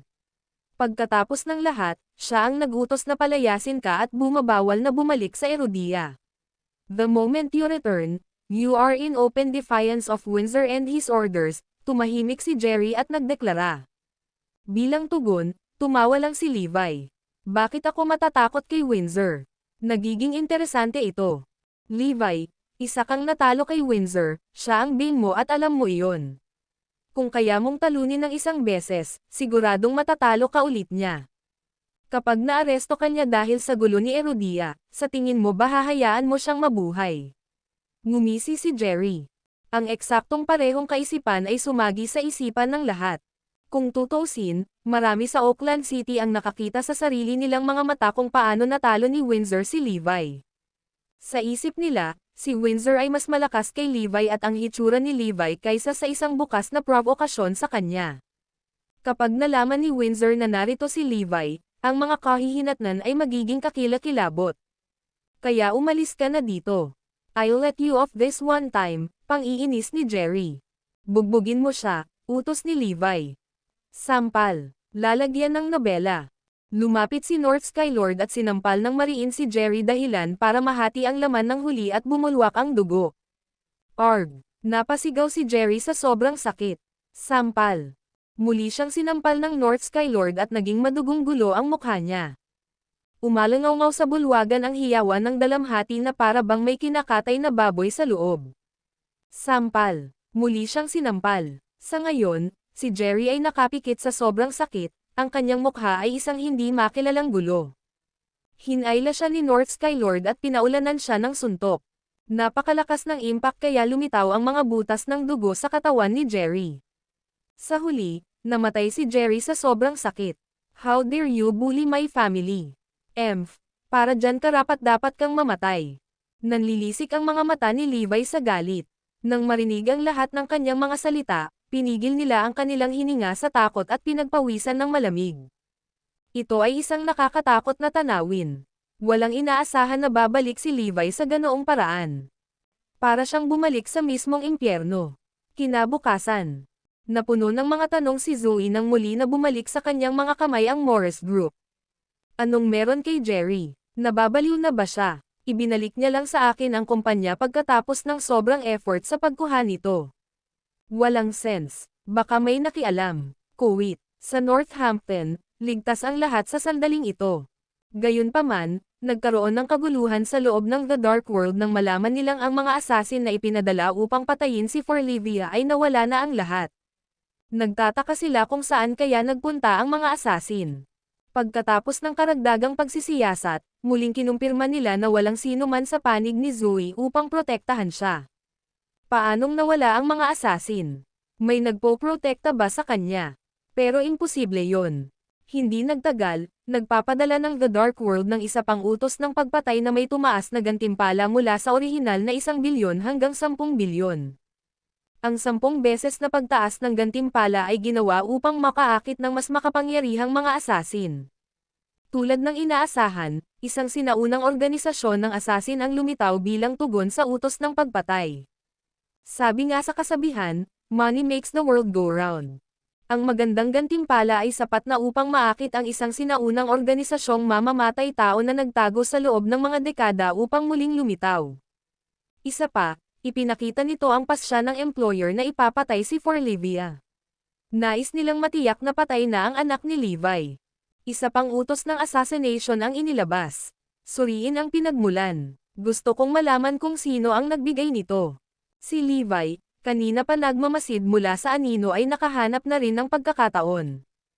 Ang video na ito ay edited by Herban TV. Kabanata 1234. Sa pagkakataong ito, napakaraming tao ang nag-alay ng kanilang buhay para kay Levi. Hindi niya maaaring payagan silang mamatay ng walang kabuluhan, kaya kailangan niyang maghiganti.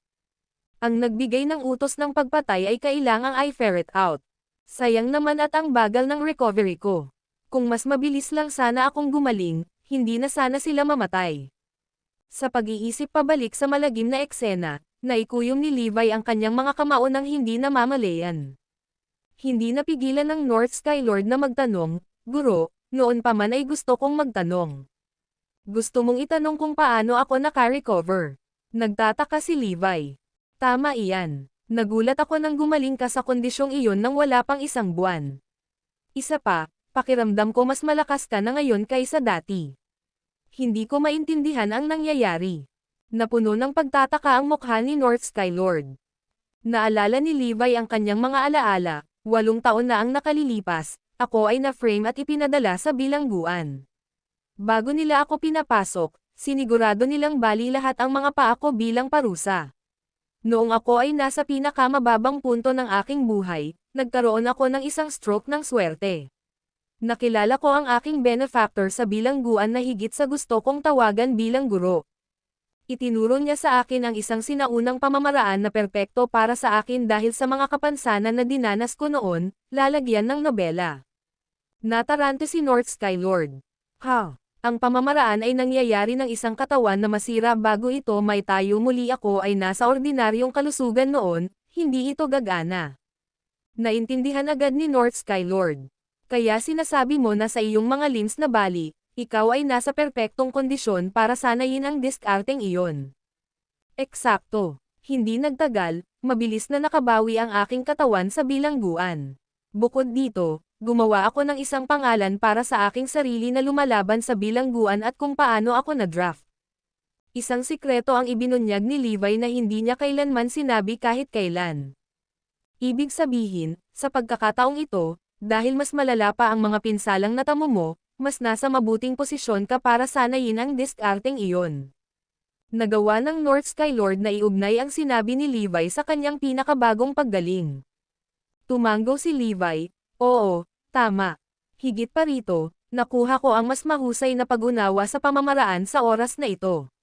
Sa katunayan, inayos ko ang lahat ng mga kapintasan na mayroon ito dati. Ano? Halos lumuwa ang mga mata ni North Skylord sa kanilang mga socket. Kaya't si Levi ay naging walang talo na Diyos ng digmaan. Ang lahat ay nagmula sa isang sinaunang pamamaraan na ginawa para sa mga lumpo. Ngayong naayos na niya ang mga flaws ng teknik, alam ng Diyos kung gaano siya kalakas ngayon. Napupunta lamang ito upang ipakita kung gaano siya katalinuhan upang magawang perpekto ang gayong sinaunang pamamaraan. Sa katunayan, hindi lahat ng lumpo ay mabisang makapagsanay nito. Ang isa ay kailangang maging matalino at pare-parehong matyaga. Inilipat ng North Skylord ang focus ng usapan. Guro, curious ako kung sino iyong guro, dahil alam niya ang napakalakas na pamamaraan. Misteryosong tao talaga siya. Halatang hindi siya kayang hawakan ng kulungan, pero pinili niyang manatili doon sa buong buhay niya. Ngumiti si Levi. Ayaw niyang tawagin ko siyang guro, at pinagbabawalan akong sabihin sa iba na nakilala ko siya. Bakit? At saka, paano napunta sa bilangguan ang isang kasing kapangyarihan niya? Nalitaw si North Skylord. Binabugbog ako. Kahit sa kulungan, nagkunwari siyang hindi niya ako kilala at hindi niya ako pinayagang makalapit sa kanya. Ang dahilan niya ay na-offend niya ang isang makapangyarihan at kung sino man ang malapit sa kanya ay magdaranas ng matinding trahedya, paliwanag ni Levi. Lalong naguguluhan si North Skylord habang nagpapatuloy ang pag-uusap. Bakit parang napakahiwaga? Umiling si Levi. Yun din ang unang pumasok sa isip ko. Paano posible na magkaroon ng isang trahedya sa isang tao para lamang sa pagiging malapit? Pagkatapos noon, napagtanto kong nagsasalita siya tungkol sa kanyang pagkakakilanlan. Ang lahat ng miyembro ng kanyang angkan ay binansagan bilang mga kriminal noong araw na sila ay ipinanganak. Ang sinumang nakipag-ugnayan sa kanila ay pinarusahan din. Paano iyon? Bulalas ng North Skylord. Ang video na ito ay edited by Herban TV. Kabanata 1235. Noon pa man ay nakikita ng North Skylord ang kanyang sarili na napakaraming kaalaman. Halimbawa, ang mga miyembro ng The Calamity ay hindi kilala na umiiral sa mundo. Gayunpaman, nagulat pa rin siya nang marinig ang tungkol sa amo ni Levi. Isang buong angkan na may label na mga kriminal sa sandaling sila ay ipinanganak. Kahit na ang mga nakikipag-ugnayan sa kanila ay pinarurusahan. Ano ang ginawa nila upang matanggap ang gayong malupit na parusa? Hindi ko sinabi kahit kaninong ang tungkol sa sikreto ko sa kulungan. Kung iisipin mo ngayon, parang 2 beses na akong niligtas ng amo ko, hinaing ni Levi. Ang mundo ay isang magandang lugar pa rin, kung saan ang mabuti ay mas marami kaysa sa masama. Marami pa ring mabubuti sa akin kasama na ang mga hindi ko halos kilala. Para sa kapakanan ng lahat ng mga taong iyon, kailangan kong mabuhay at makarating sa ilalim nito. Wala ka bang planong bisitahin siya? Tanong ni North Skylord. Noong na-draft ako, nag-declare siya na doon natapos ang relasyon namin tapos. Sa pagpapatuloy, hindi na tayo dapat magkakilala. Nakaramdam ng pagsisisi si Levi sa bagay na iyon. Kaya nga master, lang ang nasasabi ko sa kanya sa puso ko. Gaano ka kalakas ngayon? Nagtanong si North Skylord. Sa aking kalagayan ngayon, ang lason mula sa Blood King Palace ay hindi makakaapekto sa akin. Hingal. Napabuntong hininga si North Skylord. Ang lason ng Blood King Palace ay ang kulminasyon ng mga dekada ng pagsusumikap at napakalaking hitsura. Ang isipin na hindi ito mahirap laban kay Levi ngayon. Gaano kalakas si Levi ngayon, talaga. Maging si Windsor ay hindi rin siya mahawakan ng buhok, lalo pa siyang talunin. Nakakatuwa kung paanong iniisip pa rin ni Windsor na mas malakas siya at gustong makalaban muli si Levi. Ang Levi ng nakaraan ay mas malakas kaysa sa iyo, lalo na si Levi sa kanyang kasalukuyang estado. May chance ka pa ba? Samantala, hindi rin nagpapahinga si Windsor dahil nakatuon ang atensyon niya sa The Calamity. Kahit na binalaan siya ng mga Dragonites na lumayo sa The Calamity, mas naunahan siya ng curiosity ni Windsor. Panatiko siya sa martial arts at nahuhumaling sa paghahanap ng makakalaban. Hahanapin niya ang pinakahuhusay na mandirigma saan man niya mahahanap ang mga ito. Nang mabalitaan niya na ang The Calamity ay hindi magagapi na mandirigma sa anyo ng North Skylord, itinoon niya ang kanyang mga mata sa kanya. Gusto ko siyang talunin at ipasakop siya sa akin. Noon lang, nagulat si Zar, Azure, may isang nasa labas na nasa katanghaliang gulang na gustong makita ka. Sige, sumunod ka sa akin. Agad na lumabas si Windsor. Sa labas, mayroong isang nasa katanghaliang gulang na lalaki na nakasuot ng puting roba. Siya ay may katanji tanging katangian at nagpapalabas ng eleganteng vibe. Sa katunayan, binigyan siya ng iba ng isang pakiramdam ng ibang mundo. Guro, nang makita siya ni Windsor, tumayo siya bilang paggalang. Tinapik-tapik ng medyo may edad na si Windsor ang likod niya. Binabati kita, sa wakas ay nakuha mo na ang posisyon ng God of War, lalagyan ng nobela. Sana ay ipinagmalaki kita, guro, sabi ni Windsor habang nakayuko. Tumango ang kanyang amo. Ginawa mo. Maganda ang ginawa mo, Windsor. Si Levi ay isang mababang loob, paano siya maihahambing sa isang taong maharlika tulad mo? Kung natalo ka, ipinahiya mo ang lahat ng magagandang pamilya. Sinasabi ng mga tao na isang mahirap na pamilya ay may mas magandang pagkakataon na magkaroon ng isang matagumpay na anak na lalaki, habang ang mga marangal na pamilya ay nagbubunga ng mga kabiguan. Gayunpaman, gusto kong ipakita sa kanila na walang paraan na ang isang hamak na pamilya ay makakapagdulot ng sino mang may kakayahan. Hinding-hindi matatalo ng mababang loob ang isa na ipinanganak mula sa isang marangal na pamilya. Ang buong pagmamalaking deklara ng kanyang amo na parang gusto niyang patunayan ang isang punto sa mundo. Kaya't nagalit ako sa posisyon ng Diyos ng digmaan ni Erudia ay kinuha ng isang mababang loob. Ilang beses ko nang gustong hamanin mo siya at sa wakas nakuha na natin ang pagkakataon. Napangiti si Windsor, tama. Iniisip ng lahat na si Levi ay isinilang sa mga sinaunang pamilya ni Erudia. Ngunit hindi nila alam na ang isang sinaunang pamilya ay wala sa atin. Napangiti ng matamis ang middle-aged na lalaki. Ang pinakamahalagang detalye sa lahat ay ang kanyang apelyido ay Finch. Ang video na ito ay edited by Urban TV. Kabanata 1236. Ang amo ni Windsor ay walang iba kundi ang lalaking hinahanap ni Levi si Mr. Finch. Ang kanyang buong pangalan ay Samson Finch. Siya ang may pananagutan sa pagbabalak na patayin si Levi. Ipinagamit niya kay Tenichi ang Blood King Palace para tuksuhin si Levi at lason siya. Siya rin ang nag-utos ng pagpatay kay Forlivia ng 2 beses. Lahat ay inilagay niya sa lugar mula sa likod ng mga eksena. Noong lumalaban si Damian kay Levi, nanloko ang pamilyang Garrison para hindi matalo si Damian. Gayunpaman, ang kanilang ginawa ay wala kong ikukumpara kay Samson. Upang matiyak ang tagumpay ni Windsor, naglagay si Samson ng maraming bitag at tinulungan pa siya ng 4 na mandirigma mula sa mga anino. Kailangan nilang mandaya para matalo si Levi. Simple lang ang layunin ni Samson. Pakiramdam niya ay hindi karapat-dapat si Levi na maging Diyos ng digmaan ni Erudia at gusto niyang kunin ng sarili niyang disipulo ang titulo. Sa sandaling ginawaran si Levi ng titulong God of War, nasa daan na siya ni Windsor. Mula pa noong bata pa si Windsor, inayos siya ni Samson para sa titulo para lang naaga ni Levi sa kanila. Sa makatuwid, ito ay isang pag-unlad na kinasusuklaman nilang makita. Ang lugar kung saan ipinanganak si Windsor ay sobrang liblib. Hindi ito naa-access para sa mga miyembro ng mataas na lipunan at lalo na sa mga ordinaryong tao. Itinuring itong tahanan ng isang maalamat na dakilang pamilya. Ang isang pamilya na 100 taong gulang ay itinuturing na isang kilalang pamilya habang ang isa na 1,000 taong gulang ay isang sinaunang pamilya.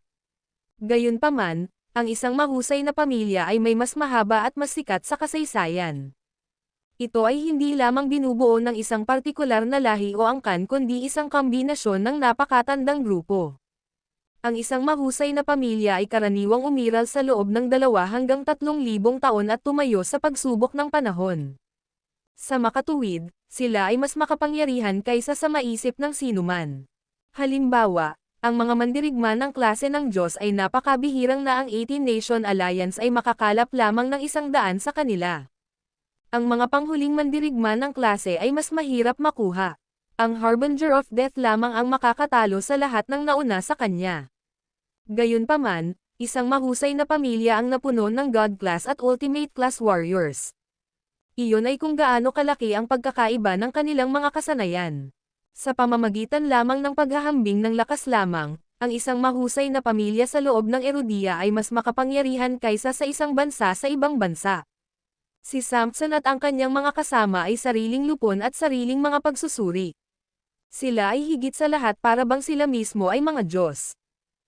Para sa kanila, ang mga ordinaryong tao sa mundo ay mga insekto lamang na gumagapang sa kanilang pang-araw-araw na buhay, lalagyan ng nobela. Itinuring nila ang buhay ng isang ordinaryong tao na pinakamababa sa mga uri at minamaliit sila. Kahit na ang pinakamaraming miyembro ng isang dakilang pamilya ay isang taong lubhang maimpluwensya sa mundo. Si Windsor ang nag-iisa sa mga alagad ni Samson na tumuntong sa makamundo-mundo. Noong una siyang dumating, para siyang lobo na pinakawalan sa mga tupa na walang pag-aalinlangan. Dinaig niya ang lahat sa mga tuntunin ng kapangyarihan at katanyagan. Ang dahilan kung bakit siya ipinadala sa mundo ay dahil gusto nilang katakutin sila ng mundo dahil sa pagiging makapangyarihan sa lahat. Si Windsor ay labis na nakakatakot kaya siya ay nag-iisang nagtayo ng Azure Army at nagkaroon ng suporta ni Zar at 3 iba pang mga alagad. Ang kanyang layunin ay upang manalo ng titulong God of War ngunit hindi niya inaasahan na matalo siya ni Levi pagkatapos lumabas ng wala saan. Sa makatuwid, kinagalitan ni Samson at Windsor ang katotohanan. Si Windsor ay isang inapo ng isang mahusay na pamilya, kaya hindi niya matatanggap na siya ay nawala sa isang walang tao. Mula noon, naghahanap sila ng pagkakataon ngunit hindi natalo si Levi sa laban nitong mga nakaraang taon. Hanggang sa umalis si Levi sa hukbo ay sa wakas ay dumating ang pagkakataon. Kung paanong hindi matalo si Damian kay Levi, ganoon din naman sa kanila ang Pride.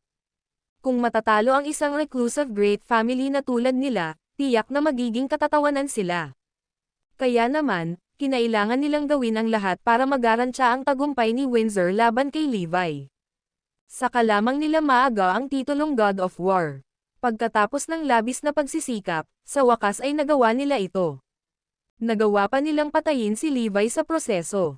At ngayon, gusto rin nilang patayin si Forlivia para lang maiwasan ang anumang pangyayari. Ang video na ito ay edited by Herban TV. Kabanata 1237. Gayunpaman, kabalintunaan na inakala ni Windsor na natalo niya si Levi ng patas.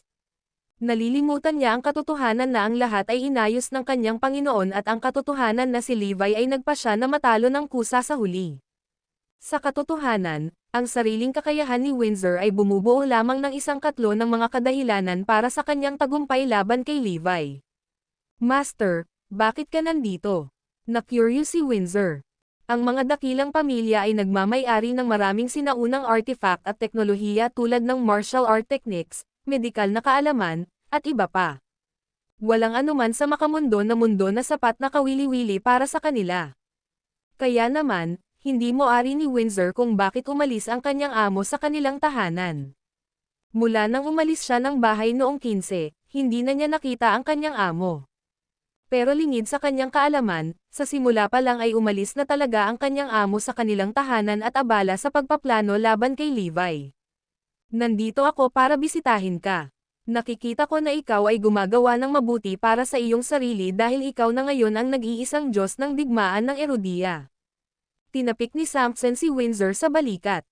Napabuntong hininga si Windsor, sa kasamaang palad, hinding-hindi nito mabubura ang katotohanan na ang una ay si Levi. Hindi, patay na siya. Ikaw lang ngayon. Master, may ilalabas ako sa dibdib ko. Sa kabila ng pagkatalo ni Levi, marami pa rin ang hindi gumagalang sa akin. Sa katunayan, naniniwala pa rin sila kay Levi. Ipinahayag ni Windsor ang kanyang mga alalahanin. Marami ang nagsabing siya ang may kalamangan dahil pagod na si Levi sa sunod-sunod na pakikipaglaban.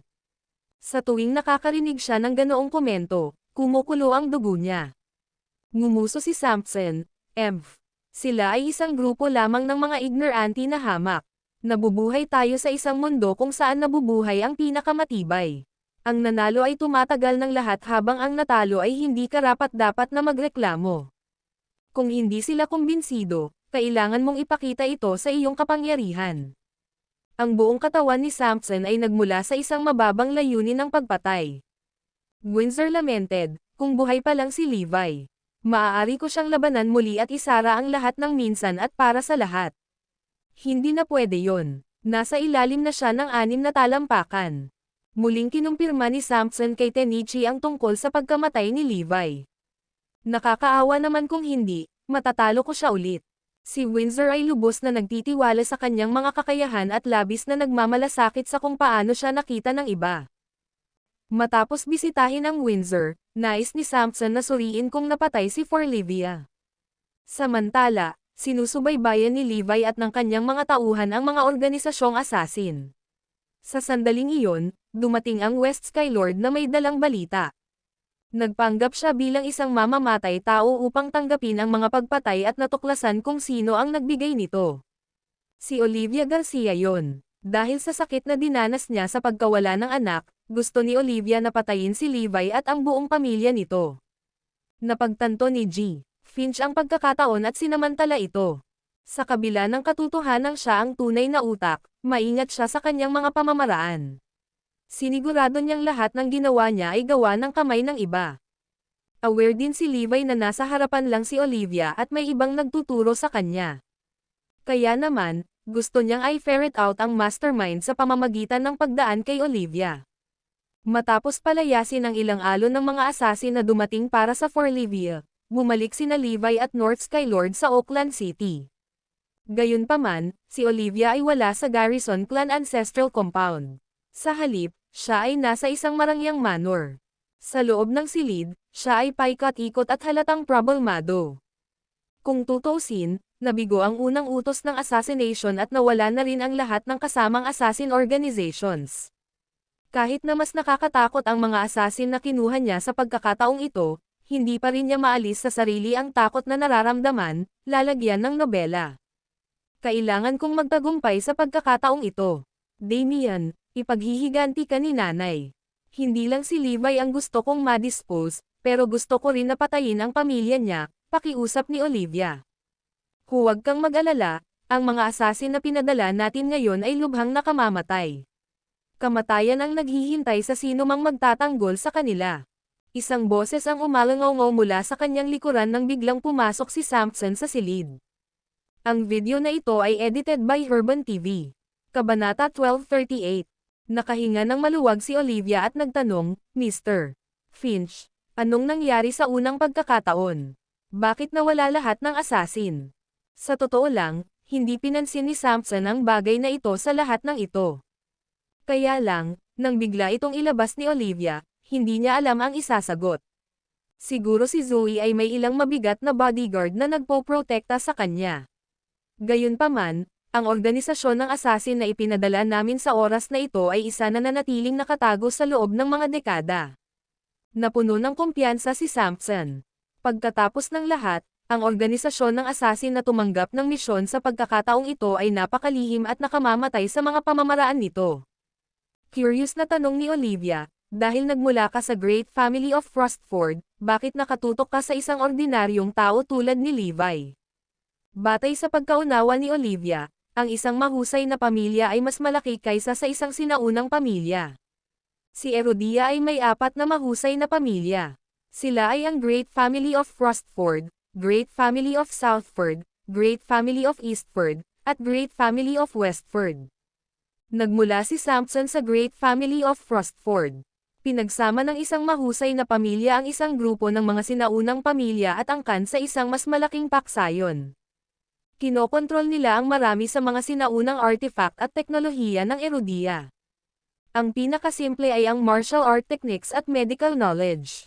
Kinatatakutan pa nga sila ng mga sinaunang pamilya tulad ng angkan ng Garrison, lalo na ang mga ordinaryong tao. Sa makatuwid, kahit ang mga matuwid na lalaki tulad ni Dale Lehman ay pinilit na talikuran si Zoe. Walang nang ahas na tumindig laban sa isang dakilang pamilya. Nakangiting sumagot si Sampson, dahil nilabag ni Levi ang lahat ng patakaran. Ginoo, Finch, ang kasalukuyang Diyos ng digmaan, si Windsor, ay may kaugnayan sa iyo.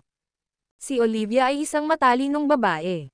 Naalala niya noong tinanong siya ni Sampson tungkol kay Windsor dati. Inamin ni Sampson, oo, siya ang aking disipulo. Gayunpaman, hindi siya ang pinakapambihirang binata sa loob ng great family of Frostford. He's just considered above average, dagdag ni Sampson. Hingal, lalagyan ng nobela, napabuntong hininga si Olivia. Gaano sila kalakas? Windsor is considered above average at kaya na niyang kunin ang posisyon ng God of War. Hindi ba't katawa-tawa lang na makapangyarihan ang reclusive faction na ito? Walang alinlangan, ang pinakamalakas at pinakamakapangyarihan ay laging nakatago. O baka naman napakalayo nila sa atin kaya hindi natin sila maabot. Noon pa man ay inaakala ni Olivia na si Damian ang pinakapambihirang binata sa mundo. Ngunit ngayon, tila limitado ang kanyang kaalaman. Para sa mga sinaunang at imperial na pamilya, ang kanilang katayuan ay sinusukat sa mga tuntunin ng kapangyarihan, impluwensya, at kayamanan. Ang lakas ng militar ay palaging nakakasimangot at halos hindi pinapansin. Gayunpaman, sa pinakamakapangyarihan o sa mga nabubuhay sa kabila ng mga bilog ng ordinaryong tao, ang tunay na sukatan ng lakas ng isang tao ay ang kanilang martial prowess. Ito ay isang mundo kung saan ang pinakamatibay ay nabubuhay. Hanggat ang isa ay malakas sa martial arts, ang kanyang katayuan, kayamanan, at kapangyarihan ay ligtas. Sa madaling salita, kapag ang isa ay sapat na sanay sa martial arts, hindi na mahalaga ang mga usapin ng makamundo na mundo. Gamit ang Windsor bilang isang halimbawa, wala siyang alam tungkol sa kayamanan o pamamahala ng isang negosyo. Wala rin siyang koneksyon para tulungan siya. Ang tanging maaasahan niya ay ang kanyang sariling mga kamao para angkinan ang titulong Azure. Iyon ang definition ng martial way. Lahat ay magpapasakop sa harap ng ganap na kapangyarihan. Sa makatuwid, sa loob ng isang mahusay na pamilya, karaniwan para sa lahat ng tumuon sa pagsasanay sa martial arts. Simula pa noong bata pa sila, sinasanay na sila sa martial way para maging mabigat na mandirigma. Iyon ang dahilan kung bakit ang isang mahusay na pamilya ay palaging puno ng God class at ultimate class warriors.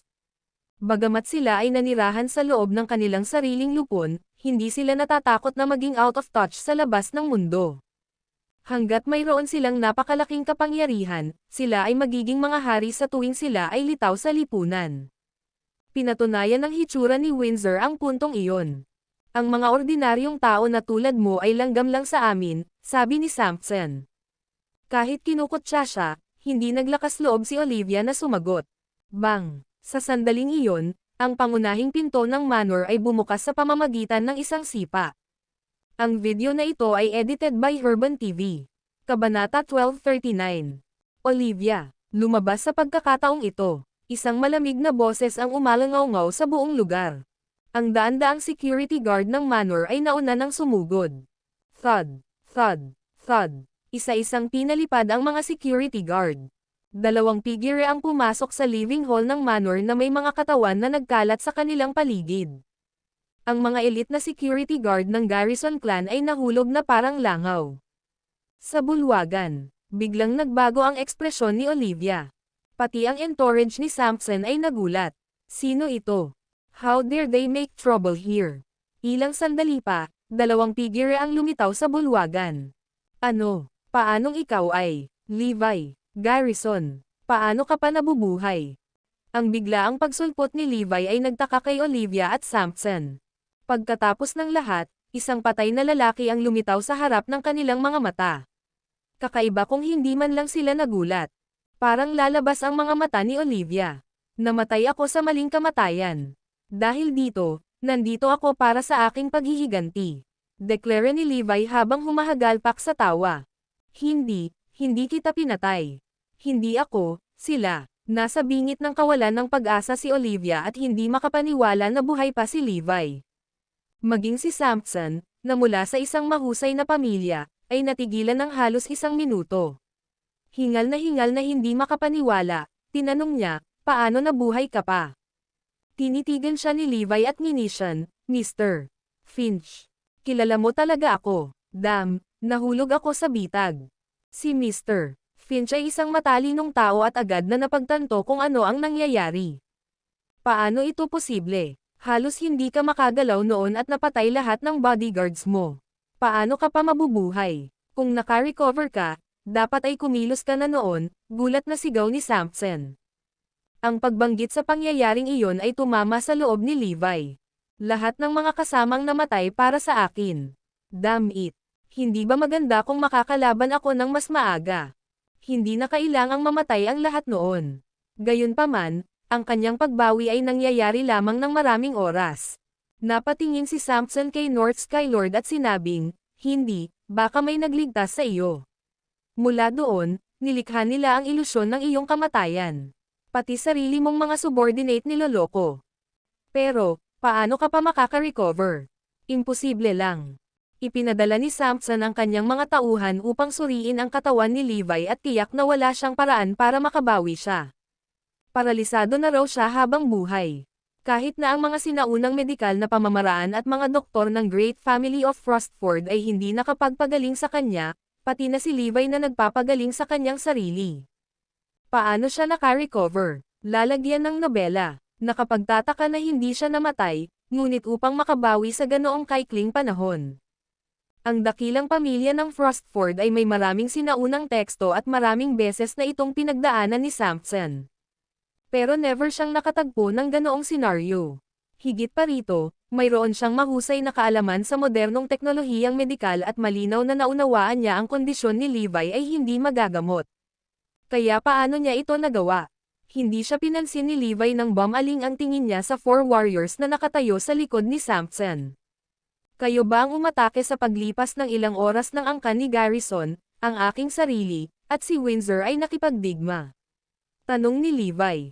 Ha? Ang 4 na mandirigma ay natigilan at walang kamalay-malay na isinandal ang kanilang mga ulo. Sila talaga ang tumulong kay Windsor na manloko sa pakikipaglaban kay Levi. Dahil miyembro din sila ng Great Family of Frostford, nakakahiya para sa kanila na malantad sa panloloko ni Levi. At the end of the day, malakas pa rin ang daloy ng kanilang pride sa kanilang dugo. So ikaw talaga yon, ngumisi si Levi. Kalokohan. Aking alagad, Windsor, matalo ka ng patas. Libo-libo ang nakasaksi nito sa sarili nilang mga mata. Paano mo masasabing tumulong sila sa anino? Nakakatawa lang. Ang bawat miyembro ng Great Family of Frostford ay katangi-tangi. Hindi sila kailanman gagamit ng gayong walang prinsipyong paraan. Walang paraan na magtapat si Sampson sa isang bagay na tulad niyan. Ang video na ito ay edited by Herban TV. Kabanata 1240. Tinitigan ni Sampson si Levi at Nishon, Levi, hindi ko akalain na makikita ko itong side mo. Sinusubukan mo bang maghanap ng mga dahilan para sa iyong sariling pagkatalo? Ngumiti lang si Levi bilang tugon. Wala ka talagang kahihiyan na mag-deny pa. Patuloy ni Sampson, gusto mo pa bang i-claim na nalasan ang katawan mo? At kailangan mong labanan ang mga mandirigma mula sa Blood King Palace at Garrison Clan ng magkasunod. At nanalo ang alagad ko dahil nandaya tayo. Ibinalik ni Sampson ang lahat ng tanong kay Levi. Sinubukan niyang ibalik ang sitwasyon sa pamamagitan ng pagpapamukha kay Levi na gumagawa ng mga dahilan para sa pagkatalo. Nakangiting sagot ni Levi, tama. Totoo ang sinabi mo. Oo nga pala, may isa pa akong kailangan sabihin sa'yo. Talagang natalo ako kay Windsor dahil gusto kong makita kung sino ang tunay na utak. Hahaha, humagalpak ng tawa si Sampson. Kusa kang natalo sa alagad ko. Nakakatawa lang yan. Ang mga talunan ay talagang magaling maghanap ng mga dahilan. Hinding-hindi mo matatalo ang aking mga alagad sa buong buhay mo. Ngumisi si Samson. Bagamat iyon ang sinabi niya, talagang batid niya ang katotohanang mas makapangyarihan si Levi kaysa kay Windsor. O kung hindi, hindi nila kailangan na mandaya. Gayunpaman, nang sabihin ni Levi na kusa siyang natalo, ito ang pinaka-insulto kay Samson. Siya ay gumawa ng napakalaking sakripisyo upang magplano at magplano. Ngunit sa huli, sinabi ni Levi na pinili niyang matalo. Hindi ito matanggap ni Samson. That aside, there's no such thing as real fairness in this world. Lalo na hindi kapag ikaw ang pinakamahusay na mandirigma sa erodiya. Dapat naging handa ka sa lahat ng mga pangyayari. Ang pagkawala ay pagkawala at wala kang dahilan, sabi ni Samson. Sa pagbaluktot ni Samson sa mga katotohanan, kahit si Olivia ay kumbinsido na si Levi ay gumagawa lamang ng mga dahilan para sa kanyang pagkawala. Lahat ba ng marangal na pamilya ay walang kahihiyan katulad mo? Tanong ni Levi. Sa kabila ng paulit-ulit na pagpapahayag kung gaano sila kabuti at ang marangal na dugong damaloy sa loob nila, ang kanilang mga aksyon ay lubos na kasuklam-suklam. Kabastusan. Ang lakas ng loob mong insultuhan si Master. Gusto mo bang mamatay? Nagmura ang apat na mandirigma sa likod ni Samson habang tinatitigan nila si Levi sa paraang uhaw sa dugo. Ipinagmamalaki nila ang kanilang pagkakakilanlan at ang katotohanan na kanilang Panginoon ay isang taong lubos na iginagalang at kinatatakutan. Kaya naman, hindi nila kukonsintihin ang anumang pang-iinsulto mula sa mga ordinaryong lalaki. Alam mo ba kung sino tayo? Kami ang dakilang pamilya ng Frostford at mas makapangyarihan kaysa sa mga sinaunang pamilya. Ang aking junior, si Windsor, ay parang above average sa loob ng great family of Frostford. Iyon lang ang magsasabi sa iyo kung gaano kami nakakatakot. Nilinaw ng iilan sa kanila ang kanilang pagkakakilanlan, lalagyan ng nobela. Kahit na ang great family of Frostford ay talagang makapangyarihan, kaya pa ring durugan ni Levi ang isang tulad ni Windsor sa isang daliri lamang. Kaya naman, ang tingin niya sa kanila ay isang biro sa halip na isang pagbabanta. Ang dakilang pamilya ng Frostford. Kung magagalit kayo sa akin, dudurugin ko kayong lahat, nanginginig si Levi. Maging si Olivia ay hindi na nakatiis. Hindi ba nagiging masyadong walang ingat si Levi para baliwalain ang great family of Frostford? Alam ba niya kung ilang God-class warriors sila? Ito ay madaling 100 o ilang daan. Not to mention na hindi pa kasama ang ultimate class fighters. Pinatay ng The Harbinger of Death na isang ultimate class warrior ang lahat ng bodyguards ni Levi. At ang great family of Frostford ay mayroong kahit 10 sa kanila. Ito ay isang bagay na hindi maisip. Kung pupunta sila sa labanan, lilipulin nila ang kanilang mga kaaway. Kaya sa anong batayan sila nilibak ni Levi? Levi, nagbubuga ka lang ng kalokohan. Wala akong pakialam kung paano mo pinagaling ang iyong katawan, ngunit hindi iyon maaaring maging dahilan para bastyusan mo ang dakilang pamilya ng Frostford, itingal ni Samson. Ngumiti ng matamis sa kanya si Levi. Sa palagay ko ikaw ang master ni Windsor. Siyempre, kung gayon dapat kang mas malakas kaysa sa kanya. Iyon ay walang sinasabi. Sige, dahil sinasabi mong hindi ako ang kapareha ni Windsor, tatalunan ko ang kanyang amo para ipakita sa iyo noon.